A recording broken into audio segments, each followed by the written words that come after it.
Welcome to Alitaptap ng Dilim, ang tahanan ng mga kwentong kumikiliti sa takot at hiwaga.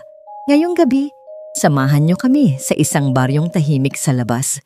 Pero may itinatagong sigalot sa loob ng isang pamilya. Sa isang baryo sa Visayas, isang pamilya ang bumisita para magbakasyon. Pero sa pagbabalik nila sa lupang kinalakhan, may mga matang nagbabantay at may bagay na matagal nang itinatago. Kwento ito ng hindi pangkaraniwang karamdaman at isang mga gamot na tila may alam na higit sa dapat. Ito ang Alitaptap ng Dilim at ito ang simula ng Ang Batong Asul ni Lola Ipyang. Bago natin simulan ang ating kwento ngayong gabi, gusto ko munang i-shoutout ang ating mga tagapakinig. Shoutout kay Boss Poleng, Boss Monching Castillo, at sa mga kaibigan nating taga-Pangasinan. Salamat sa walang sawang pakikinig. Siyempre, special shoutout din kay Bossing Casey De Juan. Maraming salamat sa suporta ninyo. At para sa mga bago pa lang dito, sa Alitaptap ng Dilim, huwag kalimutang mag-subscribe at mag-comment sa baba para ma-shoutout din kayo sa mga susunod nating kwento.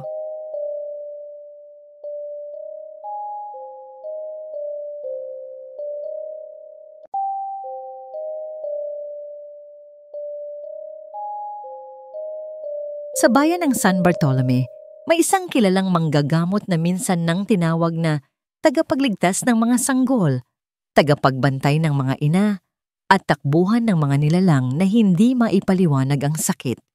Si Lola Ipyang. Tahimik ang kanyang pamumuhay. Hindi siya palalabas.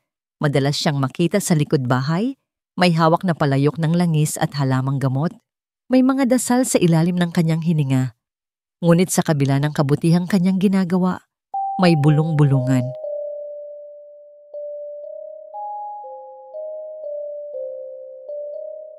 Anak daw siya ng aswang. May hawak daw siyang bato ng dilim. Ngunit walang makapagpatunay, walang nakakita, walang direktang ebidensya, at higit sa lahat, walang may alam na sa pinakaloob ng kanyang baul nakatago ang isang asul na bato na hindi pumupusyaw ng liwanag kahit sa kadiliman. Hindi iyon ordinaryong bato. Iyon ay isang pamana mula pa sa kanyang ina. Isang asul na batong itinatago sa lilim ng panahon. Tahimik sa unang tingin, ngunit sa ilalim ng liwanag nito'y may lakas na hindi kayang ipaliwanag ng karaniwang tao. Lakas na bumubuhay sa mga halaman kahit tagtuyot. Lakas na nagpapatahimik sa sanggol na walang tigil ang iyak, at sa kamay ng marunong. Lakas din na kayang huminto ng pintig ng puso. Walang sino man ang tunay na nakaalam kung ano ang hinihingi ng batong yon kapalit ng kapangyarihan, ni kung paano nito pinipili kung kanino ito magpapakita ng tunay nitong anyo. Ang tanging sigurado, hindi ito basta bato, at si Lola Ipyang ay hindi basta manggagamot. Isang linggo bago ang pista sa baryo, dumating ang mga apo ni Lola Ipyang mula sa Maynila. 5 araw silang magbabakasyon, malayo sa ingay ng lungsod, malapit sa kalikasan at alaala ng kabataan. Sabik silang malanghap ang preskong hangin ng probinsya, malasahan ang sinaing sakalan, at muling marinig ang mga kwentong kababalaghan na minsang nagpaluha, nagtawa, at nagtago sa ilalim ng kumot noong sila'y mga bata pa. At gaya ng dati, si Lola Ipyang ang bida sa lahat ng kwento. Tahimik man siyang manggamot, sa gabi, siya ring pinakamakulit pagdating sa mga alamat, mga engkanto sa bukirin, aninong dumaraan sa puno, at syempre, ang mga nilalang na hindi dapat pinapangalanan sa gabi. Hindi nila alam. Sa pag-uwi nila sa baryo, isang bagong kwento ang bubuo, at sila mismo ang magiging bahagi nito. Pagkababa ng van, na unang tumakbo si Nina, ang bunsong apo, buong siglang sumalubong sa kanya ang mga tanim ni Lola. Mga halamang gamot na maingat na nakahanay sa gilid ng bakuran. "Lola! Lola!" Sigaw ni Nina habang niyayakap ang matanda.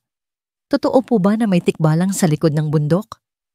Napangiti si Lola Ipyang habang inabot ang kamay ng apo, sabay haplos sa buhok nito. Kung makakita ka ng kabayo na nakatayo sa dalawang paa at marunong mag-selfie, sagot niya, yun na yun. Nagkatawanan ng iba pang mga apo habang binubuhat ang mga gamit papasok sa bahay. Lola, wag mo ngang takutin si Nina. Sabat ni Marco ang panganay. Hindi na uso ang tikbalang ngayon. Puro wifi na ang kinatatakutan namin. Ngumiti lang si Lola. Pero sa likod ng kanyang mata, may bahid ng pagkaalerto. Tahimik lang siyang tumingin sa gubat sa likod ng bahay. Parang may inaabangan.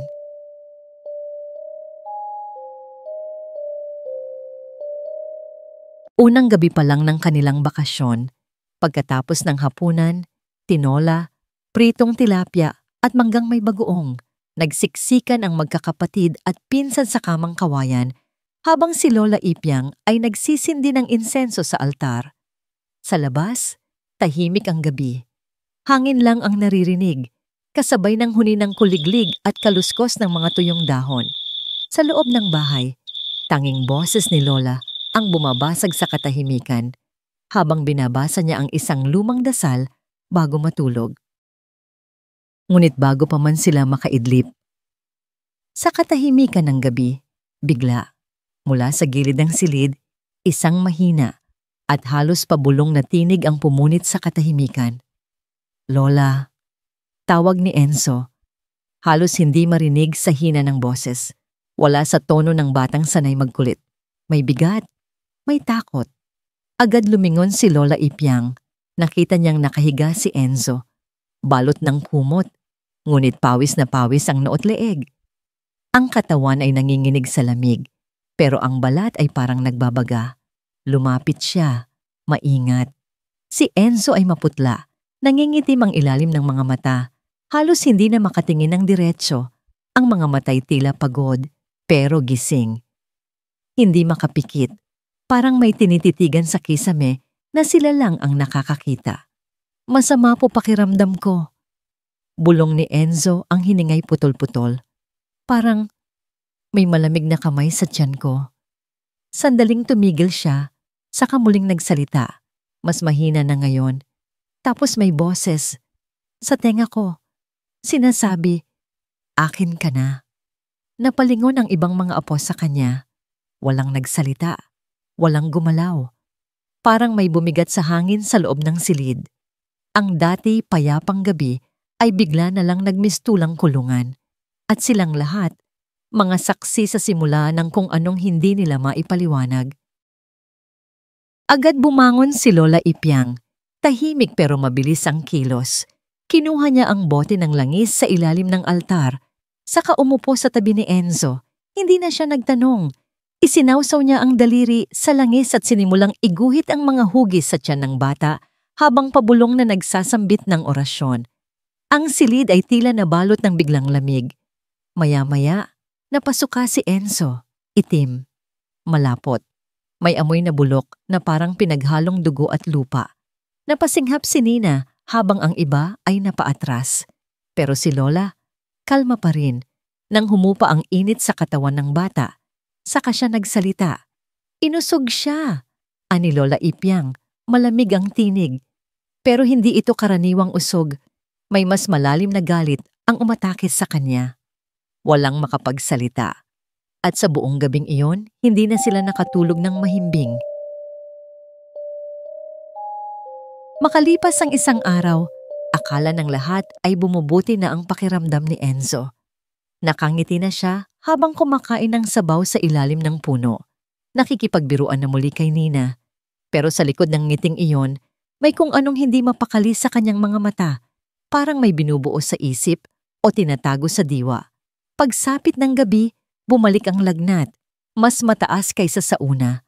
Mas matindi ang ubo. At sa bawat hikbi ni Enzo, habang pinipigilan ang pag-ubo, may tila amoy na sumusundot sa ilong ng mga natutulog sa iisang silid. Amoy ng panis na dugo at lupang basa. Lola, daing ng bata habang namimilipit sa banig. Bumalik na naman po siya.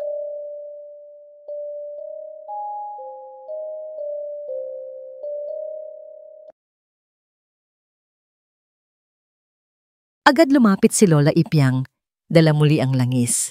Pero sa pagkakataong ito, mas maingat ang kanyang kilos.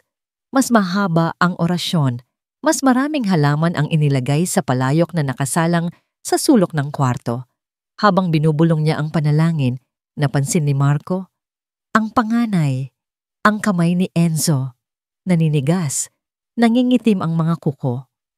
Lola, normal lang po ba yan? Tanong ni Marco. Hindi agad sumagot si Lola. Bakas ang kaba sa tinig. Tumingin lang siya kay Marco. Sa kamarahang tumango. Pero ang mga matay hindi sumasang-ayon sa sinasabi ng kanyang bibig. Kinabukasan, sa ikatlong gabi, muling bumalik ang sakit. Hindi na lang si Enzo ang nananaginip. Pati si Nina, sumigaw sa gitna ng gabi. May humihila sa paa ko. Sigaw niya, habang nanginginig at namumugto ang mga mata. Ngunit nang silipin ang kanyang mga paa, may bakas ng putik at tila may kalmot sa binti. Hindi na nagbibiro ang sitwasyon. Sa apat na sulok ng bahay, tila may mga matang nagmamasid. Sa dilim ng paligid, pakiramdam ng mga bata. May gumagapang. Hindi nila alam kung anino lang ba ng mga punong gumagalaw o may nilalang talaga sa labas. Naghihintay. Sa ikalimang araw, si Enzo ay hindi na halos nagsasalita. Tanging mata na lamang ang gumagalaw. At isang gabi, habang pinapalitan siya ng bimpo ni Marco, napansin niya nakangiti si Enzo. Ngunit hindi yun ang ngiti ng bata nilang kapatid. May kung anong malamig. Iba. Parang hindi siya si Enzo.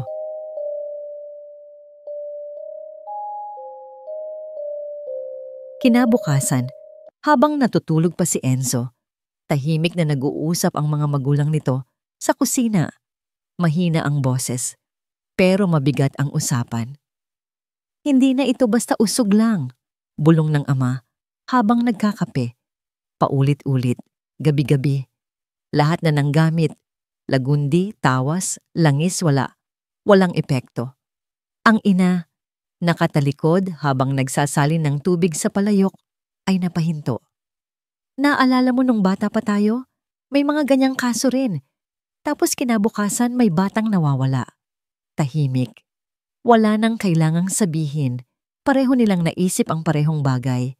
Aswang. Hindi nila agad binanggit.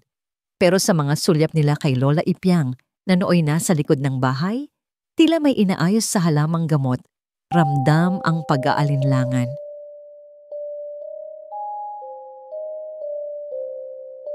Hindi dahil pinaghihinalaan nila si Lola, pero dahil alam nilang may alam si Lola at baka may itinatago. Sa tanghalian, lumapit si Tito Ron, ang tiyuhin ng mga bata.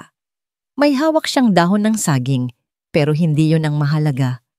Sabi ni Mang Resty, may nakita raw silang pusa na kulay itim kagabi. Hindi raw pusa talaga yon. Yung mata, pula. Tapos hindi tumatakbo, naglalakad lang. Nakatingin sa bahay natin. May katahimikan sa lamesa. Baka naman pusa lang talaga, sabat ni Marco. Pero halatang pilit ang tono. Hindi ako naniniwala dati, sabi ng ina ni Enzo. Pero may kakaiba talaga. Parang may nakapalibot sa atin. Hindi lang sakit ang dumapo kay Enzo. May kumuha ng lakas niya. Kung aswang ang may gawa nito, sino? Tanong ni Tito Ron. Hindi ba't si Aling Purita ang huling bumisita bago siya nilagnat? O baka si Mang Kanor? Madalas yun mag-ikot tuwing gabi. Isa-isa nilang inalala ang mga taong pumasok sa bahay o nakasalubong nila bago nagsimula ang pagkakasakit ni Enzo. Kahit walang ebidensya, nagsimula ng maningkit ang mga mata. Ang mga tingin naging mabigat. At sa baryong kilala sa pagkakapit-bisig, unti-unting nagsisimula ang paghihiwalay-hinala.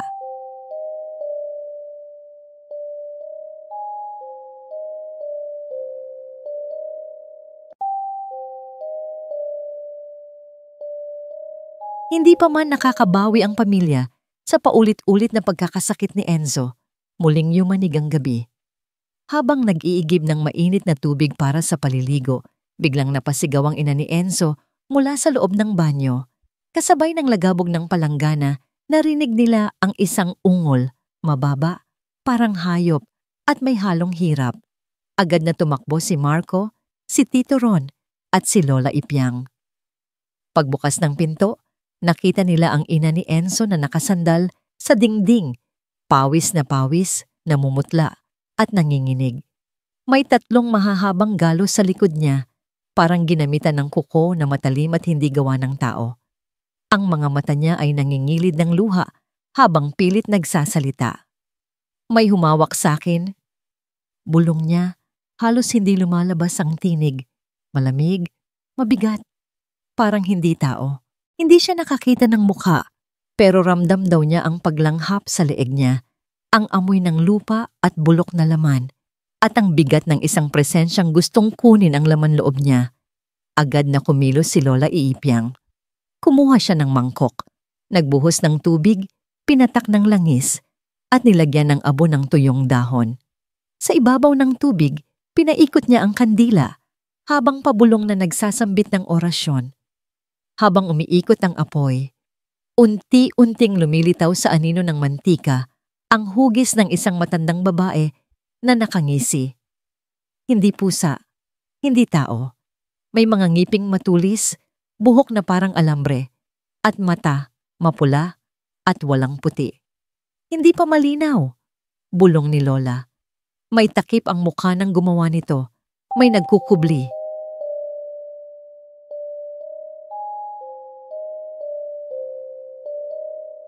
Kinabukasan, habang pinupulot ang mga tuyong dahon sa likod ng bahay, napansin ni Marco si Mang Kanor, ang matandang laging nakapaligid sa barangay sa tuwing gabi. May bitbit na gasera at gulok, naglalakad sa kakahuyan. Nilapitan niya ito. Mang Kanor, kayo po ba talaga yung sinasabing gumagala sa gabi? Lumingon ang matanda, walang inis, pero diretso ang tingin. Kung ako ang aswang, dapat patay na kayong lahat. Tahimik si Marco. Hindi ako ang halimaw, iho, dagdag ni Mang Kanor, sabay buntong hininga. Kaya ako nagroronda sa gabi, dahil hindi ako ang nilalang na kailangang katakutan. Lahat ng alaga ko, mga manok, baboy, pusa, pinatay. Hindi kinain, tinanggalan ng laman loob, iniwan ang balat. May orasyong nakaikot sa bakod namin para hindi ako makalapit. Alam kong hindi hayop ang gumawa nun. May utak ang pumatay. Hindi na nagsalita si Marco. Gabi ring iyon, hindi siya nakatiis. Habang abala ang iba sa paghahanda ng hapunan, tahimik siyang sumama kay Mang Kanor. Bit-bit ang maliit na kutsilyo sa bulsa at ang tapang na pinilit niyang buuin. Sa gitna ng gubat, sa paanan ng isang matandang punong balete, may apoy. Lumapit sila ng dahan-dahan at doon nila nakita si Aling Purita. Nakaluhod siya sa harap ng isang altar na gawa sa batong binubungan ng ugat. Sa harapan niya may mga kandila, itim, hindi puti. May hawak siyang maliit na itim na bato, makintab, parang obsidian. May sinasambit siyang orasyon na hindi Tagalog, hindi Latin, at hindi rin dasal. Ang wika'y malalim, matalim, parang sinisigaw ng kaluluwa ng isang hayop. At bago nila mapigilan, isinubo ni Aling Purita ang bato. Sa loob ng ilang segundo, napatingala siya at napasigaw. Isang malalim at mabasag na tinig, parang nagmumula sa ilalim ng lupa. Ang katawan niya ay nagsimulang bumaluktot. Ang leeg ay umunat, ang mga kuko'y humaba, at ang buhok ay parang itim na alon na unti-unting tumirik at lumipad-lipad sa paligid. Ang kanyang balat ay namutla, parang bangkay, nanigas. Namaga ang gilid ng labi at ang matay tuluyang naging pula. Siya ay hindi na si Aling Purita. Isa siyang kubot, isang uri ng aswang na gumagamit ng buhok bilang panira at panghila ng laman loob. Ngunit ang katawan niya'y parang amalanhig, matigas, malamig, at tila hindi naaapektuhan ng sakit. Napatras si Marco, nanginginig ang tuhod. Hinila siya ni Mang Kanor. Hindi pa panahon, bulong ng matanda. Hindi pa ito ang gabi ng labanan. Tumakbo silang dalawa. Habang sa likod nila, narinig nilang muling bumigkas ng orasyon ng halimaw at ang hangin sa gubat ay biglang naging parang usok na humahabol. At ngayon, malinaw na. Hindi lang ito tungkol sa pagkakausog ni Enzo. Hindi lang ito pangkaraniwang kagat o galos. May tunay na halimaw sa baryo at isa siya sa mga pinagkakatiwalaan. Halos sumikat na ang araw nang bumalik si Marco. Putikan ang pantalon, nanginginig ang mga kamay. Sa may batalan, sinalubong siya ni Lola Ipyang. Hindi na kailangan ng tanong.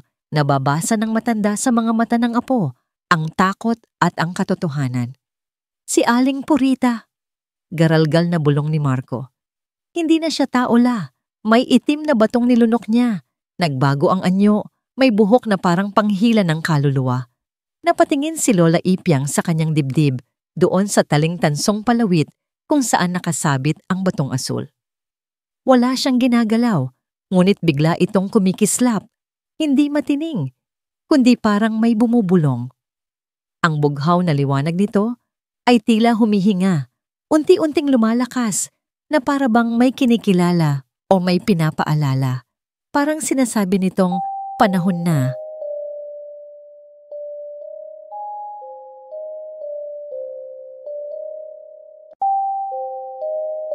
Panahon na, bulong ni Lola sa sarili, habang hawak ang kwintas na noon pa man ay hindi na niya inalis.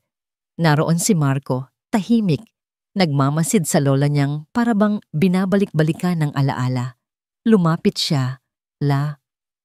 Mahina niyang tawag, ano po ba talaga ang bato na yan? Mabigat ang buntong hininga ni Lola Ipyang. Tumingin siya kay Marco, mata sa mata. Pagkatapos, dahan-dahang nagsalita. Noong wala pa ang simbahan, noong ang mga engkanto pa ang kinikilala ng mga tao, 2 hiyas ang ibinigay ng kanilang lahi, hindi bilang gantimpala, kundi bilang pagsubok. Ang batong asul, tagapangalaga ng balanse sa pagitan ng mundo ng tao at mundo ng nilalang. Pumipili ito ng pusong handang magpagaling, hindi pumatay. At ang batong itim, tagapagdala ng gutom, ng kasakiman at ng kamatayan. Sino mang humawak dito ay bibigyan ng lakas na sumipsip ng sigla, ng laman, ng kaluluwa. Pero kapalit, mabubura ang pagkatao. Ang puso'y magiging uhaw sa dugo at ang katawan, bihag ng dilim. Nanatiling nakatitig si Marco sa lola niyang tila ngayon lamang niya tunay na nakilala. Kung ganon, bakit si Enzo? Tanong niya, mahina, pero puno ng takot at galit. Tumingin si Lola sa kanya, at para bang mas lalong lumiwanag ang asul na bato sa kanyang dibdib. Dahil alam ni Purita kung sino ang susunod na magmamana ng batong ito, Marco. Si Enzo, ang pinakabatang lalaki na kadugo ko. Kung mapapatay niya si Enzo, babagsak ang proteksyon. At doon siya magkakaroon ng pagkakataong hanapin at agawin ang batong ito. Hindi na nakasagot si Marco. Ang bughaw na liwanag ng bato ay lumakas pa. At sa unang pagkakataon, hindi lang ito liwanag. May init na. May sigla. Sa puso ni Marco, may sumiklab na tapang, hindi dahil sa pagiging matapang, kundi dahil sa takot na kailangan ng labanan at sa kapatid na kailangang protektahan. Tanghali, pinakuluan ni Lola ang langis, dahon ng buga-buga at pulang luya. Sa gitna ng usok, inilubog niya ang batong asul. Kuminang ito, sumisipsip ng kapangyarihang nakabilad sa araw. Sa labas, si Mang Kanor ay naghahakot ng buntong kawayan na sasagupa sa kubot. Si Tito Ron naman ay naglatag ng asin at dinikdik na bawang sa palibot ng bahay. Kapag dumilim, utos ni Lola, huwag kayong lalampas sa guhit ng asin. Ako ang haharap. Ngunit nagmatigas si Marco. Sasama ako. Kailangan kong protektahan ng kapatid ko. Tumango si Lola. Kung gayon, hawakan mo ito. Ipinatong niya sa palad ng apo ang maliit na tipak ng batong asul. Sapat para maging kalasag, ngunit hindi para angkinin. Nang gabing iyon, hindi sumikat ang buwan. Ang langit ay balot ng ulap na tila sinadya. Mula sa di kalayuan, narinig nila ang mga kaluskos, hindi ng hayop, kundi ng paa, basang buhok at nilalang na gumagapang. Dumating na siya, bulong ni Lola. Mula sa gitna ng kagubatan, lumitaw si Aling Purita. Hindi na nagkukubli. Ang kanyang anyo ay halos wala ng alaala ng pagiging tao. Ang kanyang buhok ay mahaba at gumagalaw mag-isa, tila buhay. Ang kanyang mga kuko ay parang patalim. At sa kanyang dibdib, sa ilalim ng manipis na balat, kumikislap ang itim na bato. Parang pusong naglalaban sa bawat tibok. Lola, bulong ni Marco. Kaya natin ba siya? Hindi sumagot si Lola. Sa halip, lumakad siya papunta sa harap ng bahay at tinapatan si Aling Purita sa gitna ng guhit ng asin. Purita! Sigaw niya. Wala ka na sa sarili mo. Wala ka ng likod na mababalikan. Pero kung gusto mong tapusin ito, dito mo subukan. Nagngalit si Purita. Bigla siyang sumigaw ng orasyon. Isang tinig na tila pinagsamang panaghoy ng mga multo. Pumailalim ang lupa, kumibot ang hangin, at ang mga kandila sa altar ni Lola ay namatay. Sa loob ng isang iglap, lumipad ang buhok ni Purita, dumiretso kay Enzo, na nooy nakakubli sa loob ng kwarto, ginuguhitan ni Marco ng batong bughaw ang paligid. Bago pa tumagos ang buhok, sumugod si Marco at tinapat ang tipak ng bato. Sumabog ang bughaw na liwanag. Napaatras si Purita. Nagpalipad siya ng mga aninong hugis bata, hugis sanggol, mga panlilinlang. Ngunit isa-isang nasunog ng tamaan ng sulo ni Mang Kanor at ng langis na may orasyon. Lumapit si Lola. Tinanggal niya ang batong asul sa kanyang leeg. Hinawakan ito ng 2 kamay. Ngayong gabi, matatapos ito, anya. Piliin mong isuko ang bato. Ngunit ngumisi si Purita. Wala nang atrasan, Ipyang. Ang bato ko'y binuhay ng takot. Hindi mo ito mapapatay sa dasal lang. Sumugod siya at sa gitna ng kanilang salpukan, nagbanggaan ang 2 hiyas. Itim na usok laban sa bughaw na apoy. Parang 2 alon na magkasalubong. Umugong ang lupa, nabasag ang bintana at nayanig ang buong bakuran. Pilit pinapanatili ni Lola ang konsentrasyon. Ang batong bughaw ay kumikislap, umiikot sa palad niya. Samantala, ang batong itim ay tila pumipiglas mula sa dibdib ni Purita. Gustong umalis, gustong kumawala. Nang sumigaw si Purita ng huling dasal, tinapat ni Lola ang kanyang hininga sa bato. Binigkas ang salitang, balik sa pinagmulan.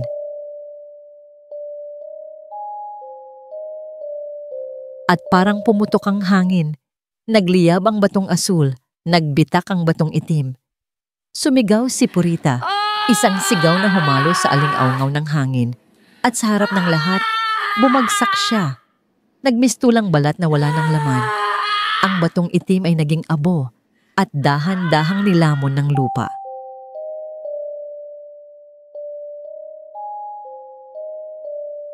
Pagkatapos ng laban, si Enzo ay muling nagising kinabukasan, humihinga na ng maayos.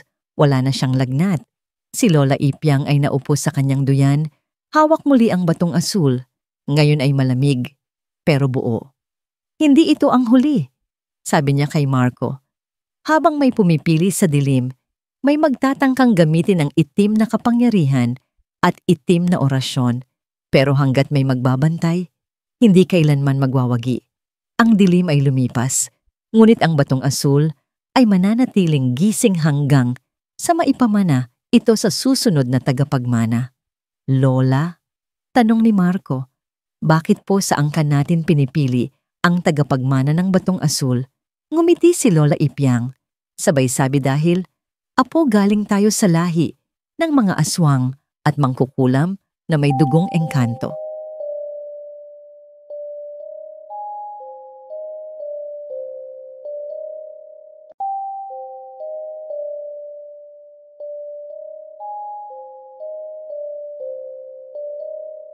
Salamat sa pakikinig at hanggang sa muli, huwag kalimutang mag-like, subscribe and comment sa mga magpapa-shoutout.